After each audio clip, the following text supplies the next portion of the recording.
Salut à toi cinéphile de l'extrême et bienvenue pour cette nouvelle critique à l'arrache où je vais te parler de Fahrenheit 11/9, et oui je suis bilingue, réalisé par Michael Moore et disponible sur Prime Video. Parce qu'en France, je pense pas qu'il soit sorti en salle, sinon il serait pas sur Prime Video, tout simplement. Je pense qu'aux États-Unis il est sorti en salle. Bref, qu'est-ce que ça raconte ce film? Eh ben ça parle de la mèche blonde. Donald Trump est un peu la ligne directrice de la narration de ce film, mais il n'est pas le centre.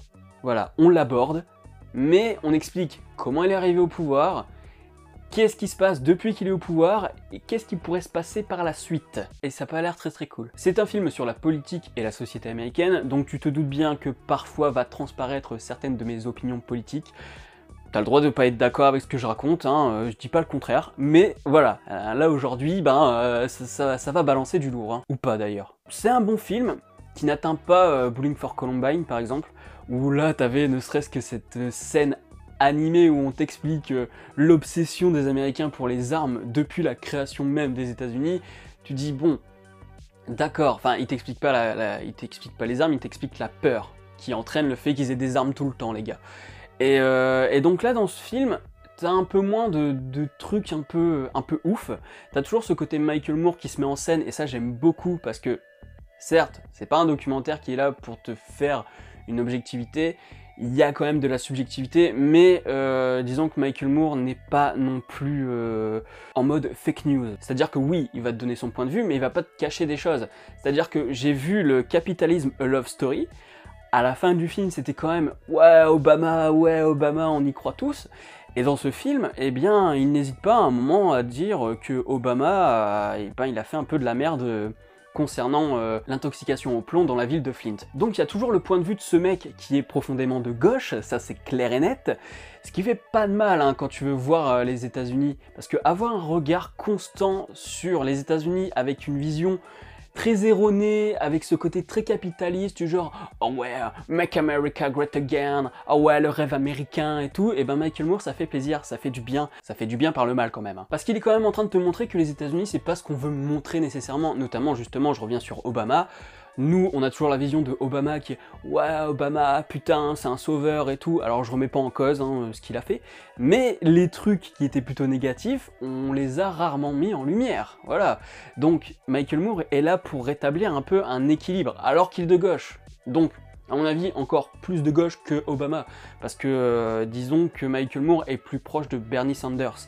D'ailleurs, il y a des choses très intéressantes à propos de Bernie Sanders, notamment à propos des primaires américaines, où Hillary Clinton a remporté plein de cantons qu'elle n'avait pas gagné du tout. Hein, et ça te met bien vénère. Parce que c'est limite à cause de cette grosse connasse qu'ils ont perdu là-bas.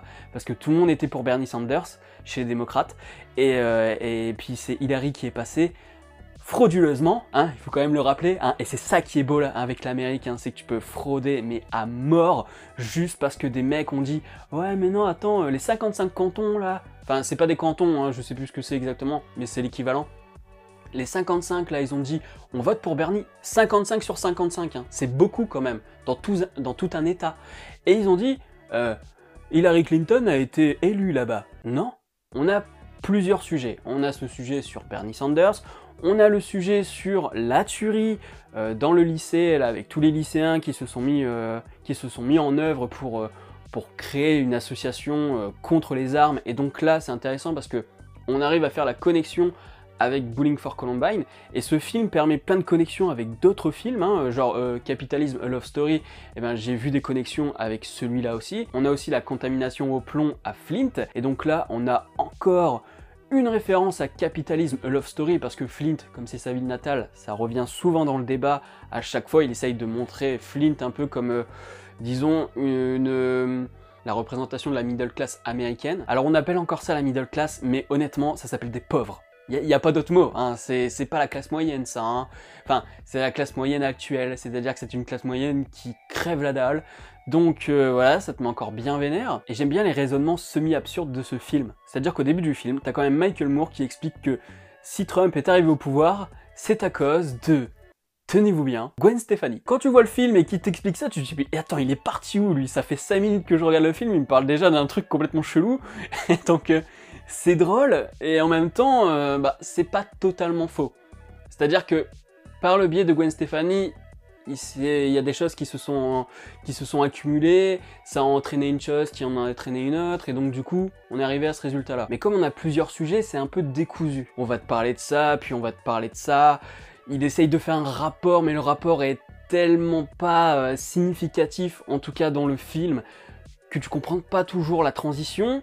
C'est un peu complexe à suivre parfois, chose qui n'était pas vraiment le cas dans les autres Michael Moore, c'est-à-dire que c'est toujours des films qui sont accessibles.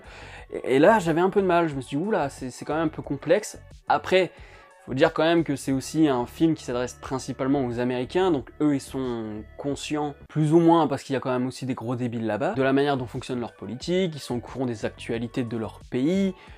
Parfois, peut-être pas toujours, parce que selon les États, on traite pas la même information. Enfin, voilà, ils sont quand même plus au courant que nous. Donc peut-être que c'est plus facile pour eux de comprendre ce qui se passe, et de comprendre les liens.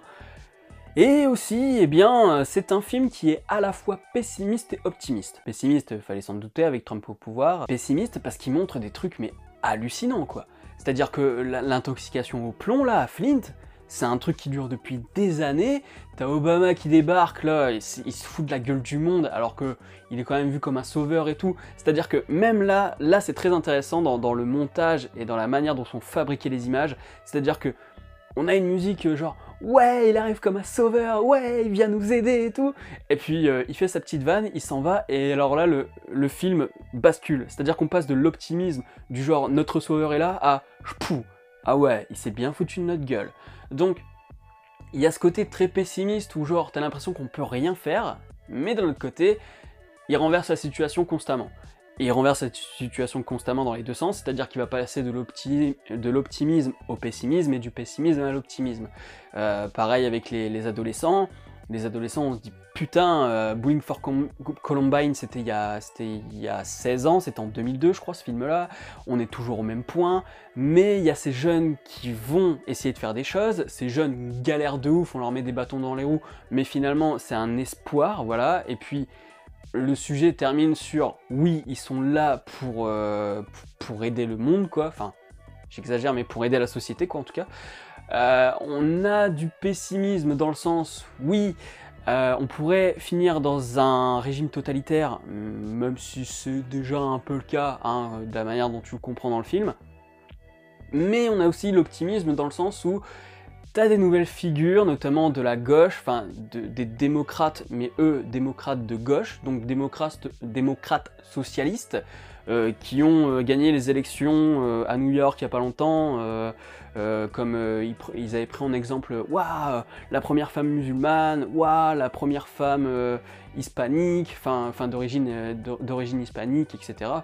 Ces gens-là, on les retrouve dans le film et on se dit, putain, bah, il a eu du nez, parce qu'à ce moment-là, elles n'étaient pas encore élues, ces personnes-là.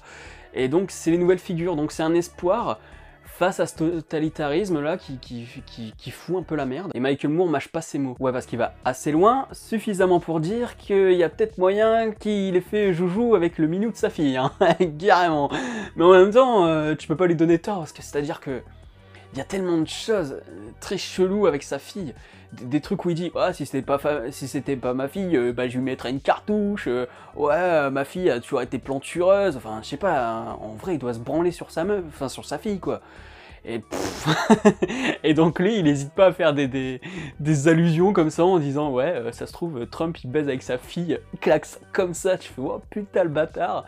Donc c'est un film qui te montre les réalités des États-Unis, qui te montre pas le côté flamboyant que tout le monde vénère, enfin que tout le monde, qu'une partie des Français ont tendance à vénérer comme si ouah, les États-Unis c'était l'Eldorado, alors qu'en fait ben on est pas mal ici. Hein. C'est un film bourré d'optimisme qui se tourne vers l'avenir et ça c'est plutôt pas mal, mais qui dit attention, pour se tourner vers l'avenir, faut quand même faire gaffe au présent. Faut faire gaffe à pas se faire enculer. Et notamment par les méthodes de Donald Trump qui fait genre je fais des blagues pour que ça rentre dans la tête des gens et qu'ils disent mais finalement c'est pas une mauvaise idée. Voilà.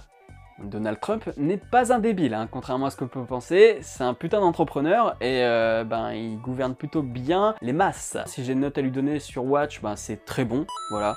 C'est pas le meilleur, mais c'est un très bon film. Je m'attendais pas à ça, mais finalement je suis quand même pas déçu pour autant quoi. C'est-à-dire que moi je m'attendais vraiment à un truc concentré sur Trump, mais finalement c'est pas le sujet central. Donc c'est pas plus mal parce que ça te permet de parler des États-Unis de manière globale. Donc voilà, n'hésite pas à mettre un petit like si la vidéo t'a plu, à la partager sur les réseaux sociaux, à t'abonner à la chaîne si ce n'est pas encore fait, puis pense à la petite cloche pour être alerté des prochaines vidéos. Quant à moi, je te dis à la prochaine sur la toile. Salut!